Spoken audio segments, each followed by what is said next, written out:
ตังค์ได้ไหมอย่างเขาบอกโอ้ก็ลองถามหัวหน้าเขาดูสิ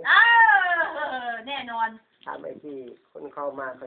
ไม่ต้องกินต้องลองกินให้มันลูกผลก่อนมันก็ต้องกินไปกินตลอดนะนั่นเด็กว่าแต่ว่าไม่ตลอดรู้แต่ว่ามันรู้สึกว่าดีมันจะดีแต่เขาว่าเขากิน2 เม็ดก็ดีที่เขาโฆษณาเขาจ้างโฆษณาไม่จ้างไม่จ้างพวกกันทุกคนเลยเดี๋ยวพวกเราคิดจะมาจับไม่ใช่จะเล่าให้ฟังที่ว่า2 เม็ด 3 เม็ดดีเนี่ยมาจ้างโฆษณาแล้ววันหลังจะเข้ามาจะพาเข้ามาเนี่ยอย่างเขาว่าจะให้หนุ่มน้อยหน้ามนต์ไปส่งว่ะโอ้เขาพี่นั้นนั่นนี่ว่ะครับตนตามาแล้วตาไปไงมาไงมาบอกอันนี้ก็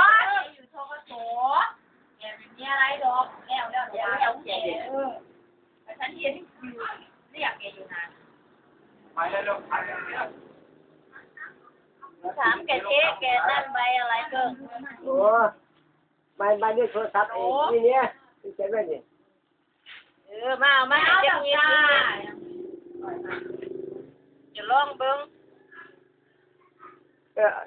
ไม่คิดเองจ้ะจ้าจะถามไม่รู้เที่ยวถามไปนั่นเพื่อมันกินดีกันมากเขาจะมาโอ้ยโทษเบอร์โทษครับกูดอกถามยายร้อยบ่เป็นหรอกคือว่าเขาคนที่เขาเอายามาเนี่ยยายร้อยก็กินยายร้อยแกฮู้ฉันบ่ฮู้เบอร์โทษดอกที่เวลาเขาจะถามว่าเขาถ้ามันดีแล้วเดี๋ยวเขาจะมีคนประสัมภาษณ์ว่าอยู่ร้านไหนสัมภาษณ์2บ่เป็นหรอกนี่บ่ต้องสัมภาษณ์ก็ทราบว่ามันเป็นยังได้กินมื้อได้โทรทัศน์ต้องจ้างนี่แต่ยังต้องจ้างนี่เนาะยาก็ยังซื้อก็ต้องจ้างแกเขียนเลยผมต้องยาไปทำโอ้ตอนนั้นนะลูกสาวก็นอนด้วยขาดกันอยู่แล้วลูกยาบันมหาราชทำมาทุกอย่างท่านจะเรียกว่ายังมาทั่วก่อนแกท่านมาท่านก็ท่านอยากแกมาโอ้ไม่ได้ว่าไม่คนเลยว่าผมเป็นคนไม่ดีจังยังบ้านหนองยาขาวแล้วลูกมันจะจำว่ามีคนทรงดอกเป็นมาซื้อจะเป็นในฐานเขาเอง